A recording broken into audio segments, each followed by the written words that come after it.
कुछ बड़ी अहम खबरें हैं, मैं आपके साथ शेयर कर देता हूं। पिछले वीलॉग में मैंने आपको एक बात बताई थी कि दो चीज़ें हो सकती हैं जो भारत इतने बड़े पैमाने पर ड्रोन्स पाकिस्तान में भेज रहा है। नंबर एक, वो हमारी जो एयर डिफेंस की सलाहियत है उसको जानना चाहता है, और नंबर दो, मैंने आपसे कहा था कि कुछ टारगेट्स हो सकते हैं जिन्हें भारत पाकिस्तान में हिट करना चाहता है। तो जो पहले वाली बात है वो दुरुस्त साबित हुई, और इसके लिए कुछ ऑडियोज़ भी पाकिस्तान एयरफोर्स की जानिब से, जो उनकी इंटरनल कन्वर्सेशन है उसमें कोई ऑडियो भी बाहर आई है, या किसी के साथ वो बंदा बात कर रहा था जो इस सारी सूरत हाल को समझता है कि भारत ने इतने बड़े पैमाने पर पाकिस्तान में ड्रोन्स इसलिए भेजे कि वो ये चाह रहा था कि पाकिस्तान इन ड्रोन्स को तबाह करे, और जैसे जैसे पाकिस्तान इन ड्रोन्स को तबाह करेगा तो जिस सिमत से पाकिस्तान का एयर डिफेंस सिस्टम मुतहर्रिक होगा, वो आकर ड्रोन को गिराएगा, वो फिर उनको आइडिया हो जाएगा कि किस किस जगह पे पाकिस्तान में एयर डिफेंस सिस्टम मौजूद है, और वो इंडिया के सामने एक्सपोज हो जाएगा। फिर इंडिया उसे नाकाम बनाने या नकारा बनाने के लिए कोशिश कर सकता है। तो ये है जी स्ट्रेटजी जो अभी तक हमें पता चली है। पाकिस्तान ने जो है वो शुरू में बॉर्डर के ऊपर कुछ भारतीय ड्रोन्स को गिराया था।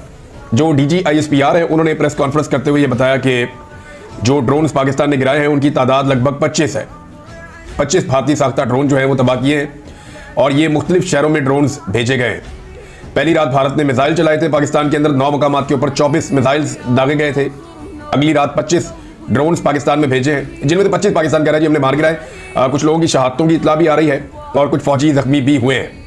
जो धमाकों की आवाज़ें हैं वो एक से ज़्यादा आ रही हैं, यानी ड्रोन अगर तबाह होता है तो एक धमाका हो सकता है, लेकिन कई जगहों से ज़्यादा धमाके भी रिपोर्ट हुए हैं। तो बहुत मुमकिन है भारत ने कुछ जगहों के ऊपर जो है वो अटैक भी किया है अपने इन ड्रोन्स के जरिए से।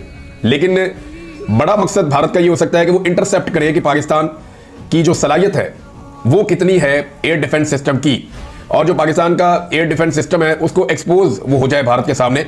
अच्छा, भारत की जो हिकमत अमली है वो बड़ी जारहाना है। पाकिस्तान की हिकमत अमली अभी भी दिफाई है। पाकिस्तान ने अभी तक भारतीय जारहियत का उस तरह से जवाब नहीं दिया जैसे वो जवाब दिया जाना चाहिए था। भारतीय तैयारे आए, उन्होंने बदतरीन पाकिस्तान के अंदर मिसाइल बारी की, और जवाबी कार्रवाई में उस वक्त जो पाकिस्तान ने अपने दिफा में किया, भारत के 3 तैयारे गिरे हैं, जो अब दुनिया के तमाम अखबारात में हर जगह पर रिपोर्ट हो गई है। एक राफेल तैयारा भी कंफर्म हो गया है कि वो गिर गया है। अब इसमें जो है वो भारत उसके बाद दोबारा से अपने ड्रोन भेज रहा है, और वो चेक करना चाहता है कि पाकिस्तान की एंटी एयर जो कैपेबिलिटी है वो कितनी है, कि पाकिस्तान अपनी फिजा का कितना दिफा कर सकता है अगर भारतीय तैयारे पाकिस्तान में दाखिल हों। तो पाकिस्तान ने एक हिकमत अमली के तहत 2 चीज़ें बचाई हैं। नंबर एक, पाकिस्तान ये जो आपका जो सिस्टम होता है ना, जो एयर डिफेंस सिस्टम, ये बड़ा महंगा होता है। चाहे आप चाइना से भी लें या जहाँ से भी लें, इसकी बड़ी कॉस्ट होती है। ये वो हथियार नहीं है कि आपने खुद ही गोली बना ली या खुद ही आपने अपना वेपन तैयार कर लिया, ये वो हथियार नहीं है।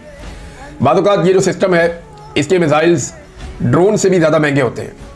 तो ये बड़ा कीमती है, और इसको इस्तेमाल वहीं पे होना चाहिए जहाँ पे इसको इस्तेमाल करने की ज़रूरत है।